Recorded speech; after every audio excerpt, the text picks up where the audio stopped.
We have always been taught that hard work is what pays off, and to a large extent, it is true. Although there are many other factors to take into consideration, because if hard work was the only criteria for success, then the person working at the construction site carrying bricks and mortar should have been a millionaire or a billionaire by now, because they do the hardest work, literally speaking, in the physical sense. But yet, most of our work, at least for the vast majority of us, sit in an office, in a cubicle, doing our assigned tasks. And yet, there seems to be an urgency that has never been felt before, and that is the need for work life balance. There are many videos that have highlighted the dangers of this particular issue, which mainly comes up due to the lack of it. And the symptoms of it can be seen in many different ways, whether that is quitting or something as serious and more fatal, such as suicide, because of the inability to cope with the work pressure and the stress. And so, with that being said, can we ever find peace in our work, for the lack of a better word? Is it truly possible to achieve a work life balance? Well, that is what we are going to take in a look at in today's video. Hey guys, thank you for stopping by and welcome to another episode of Making Sense of Life with me, Mario. Scientists have discovered that there are bi-hourly, nightly, and weekly rhythms of productive rest embedded in our God-designed DNA. Ignoring these rhythms leads to burnout, anxiety, and unproductiveness. Leonardo da Vinci said, "To remain constantly at work will diminish your judgment. Go some distance away because work will be in perspective and a lack of harmony is more rarely seen." So if rest is so vital, why is it that it is often ignored? Partly because we spend so much time working with, for, and around machines, and that we start to think we are one. We are not. We are human beings. We need rest in as much as we need food to live. Once we understand even a little of how our body is designed, we can get more done in less time, achieve wildly different peak experiences, and make our sometimes scattered, too often exhausted lives rhythmic and musical. If we know how to rest, the simplest acts can become moments of pure pleasure. The problem is too often rest is understood as a motionless activity, and while no doubt it is true to an extent, since rest can indeed involve no movement as is the case of sleep, yet there are other forms of rest which are as follows. Mental rest. Mental rest, which can include things like solving a puzzle, reading a book, pursuing a creative project, drawing, and so on. Then there's social rest, which by the very word itself signifies socializing with one's friends, relatives, co-workers, all of which brings some sort of respite from the struggles with work and just life in general. Then thirdly, we have the spiritual rest, which involves spending time in prayer with God, reading spiritual books, meditating, and so on. And lastly, we have physical rest, which can involve things like going out for a walk, a jog, or just engaging in some form of physical activity, sport, or outdoor activity, or an exercise routine which can help break the monotony and the drudgery of work life. Having said that, this reminds me of a quote that fits in well with the above points we have seen, which is, if you work with your mind, rest with your hands. If you work with your hands, rest with your mind. This is to say that if you are a carpenter, it won't be very restorative for you to rest by chopping wood. Conversely, if you are a programmer sitting in front of a computer all day, it probably won't be very restorative for you to rest and while reading news on your laptop. Perhaps one name that best encapsulates this ideal is Winston Churchill. While for the most part Churchill is held in great esteem in Britain's political history, he is credited to have created more than 550 paintings in his lifetime and loved laying bricks outside his home. He once said that an ideal day would consist of 200 bricks and 2,000 words. The work of painting and bricklaying didn't wear Churchill down. On the contrary, this type of rest invigorated him, as he once explained in one of his works called Painting as a Pastime. A man can wear out a particular part of his mind by continually using it and tiring it, just in the same way he can wear out the elbows of his coat. The tired parts of the mind can be rested and strengthened not merely by rest, but by using other parts, which in this case he is referring to the other parts of the body. Interestingly, even from a spiritual standpoint, we see that the Sabbath is the first holy object in history. In Genesis chapter 2 verses 2 to 3, we see that On the previous 6 days, God saw everything that He had made and deemed it good. But Sabbath was the first thing God called holy, where God rested from all the work of creating that He had done and blessed the seventh day and made it holy.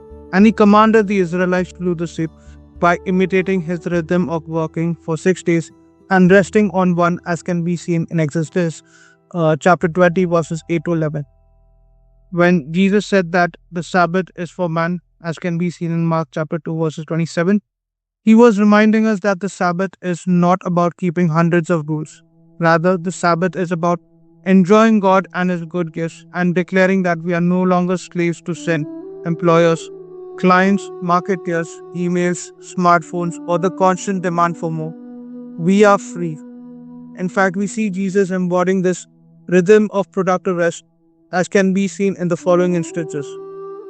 He offered restorative breaks to His disciples as they worked, which can be found in Mark chapter 60, verses 30 to 32. He Himself practiced and followed it, which can be seen in Mark chapter 4, verses 38 to 39. He affirmed the goodness of the Sabbath, which can be found in Mark chapter 2, verses 27. From this, we see that our blessed Lord knew the rhythms of rest, which would help us get more done for His glory and the good of others.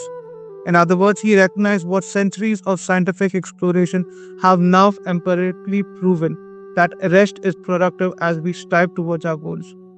But He also undoubtedly knew something science may never be able to prove, and that is, rest is not just productive for our goals, it is also productive for our souls.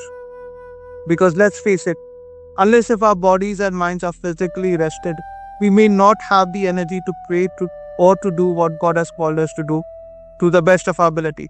As D.A. Carson, the theologian and co-founder of the Gospel Coalition, once said, "You are morally obligated to try to get the sleep you need. Sometimes, the godliest thing you can do in the universe is a good night's sleep. Not pray all night, but sleep." In this light, it is worth taking a look at what Pope Francis once spoke about the sleeping Saint Joseph.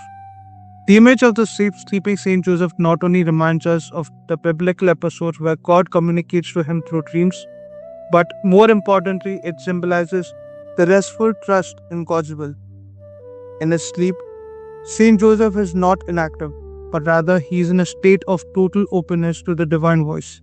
He can sleep because he knows his efforts can only go so far. After doing everything he could, he trusts that God will supply what is lacking in his efforts. After all, if the Lord does not build a house, in vain do its builders labor. Just as Saint Joseph did not try to solve problems on his own but patiently awaited God's instructions, we too are called to lay our worries in His hands. This rest that we are talking about here is not passivity, but an active act of faith, acknowledging our dependence on God. Given the times we live in, which is characterized by all the noise and distractions that surround us through social media, work, family obligations, and daily concerns, all of which drown out God's voice in our lives, the life of Saint Joseph, our spiritual father, shines as a luminous example of how to discern and respond to the divine will. His silence is not emptiness, but a space filled with presence. His life teaches us that to hear God, we must learn to cultivate moments of inner and outer silence. This means not only physically stepping away from noise, but also quieting our anxieties and concerns to open ourselves to God's action. Furthermore, Saint Joseph reminds us that faith does not always provide immediate or complete answers. Often, as in the case of his dreams, God reveals His will step by step, calling us to walk in trust even amid uncertainty. The figure of sleeping Saint Joseph is thus much more than a popular devotion. It is a reminder that true faith rests on absolute trust in God. In a world filled with uncertainty, anxiety, and noise, Saint Joseph's example invites us to find peace in prayer, strength in silence, and direction in obedience. By following his example, we can learn to discern God's voice in our lives, respond generously to His call, and rest in the certainty that His providence never fails. You may probably be thinking this sounds very nice on paper and very pious, but here is something that I want to point out. While I'm pretty sure we all have our battles to fight and wrestle with, whether that is paying back your mortgage or the EMI for a loan, or you are working and trying to save up for your children's future education, or whether that is for your retirement and so on, it is important to keep in mind that it is God who gives us the strength to do the work and to do what we do. There is no guarantee that you and I can be alive tomorrow. And while this is not to frighten anyone, it is to highlight that while we may think that we have everything under our control, the fact of the matter is that it is not. I know there have been people younger than me who have died in their sleep, or are suffering from diabetes, or having health issues, or there have been people who have died while working out in the gym, or have met with an accident. Does this mean that we just give up or throw our hands in the air and pretend like nothing ever mattered because one day we would eventually die? I think this is going the other extreme. I think the best way to understand this is in what Jesus teaches in the Gospels through the parable of the sower, as is seen in Mark chapter 4, verses 26 to 28, where the sower tills the ground and scatters the seed, then goes to sleep because the seed sprouts and grows, though he does not know how. All by itself, the soil produces grain, first the stalk, then the head, then the full kernel in the head. The objective, therefore, is not to be fast and strong just for the moment, but rather to be fast and strong for a long time. And that can happen only when we conserve our energy from time to time, be it physically, emotionally, and spiritually. So, like Saint Joseph and the sower from the Gospel, God is our active and faithful partner in the project we call life.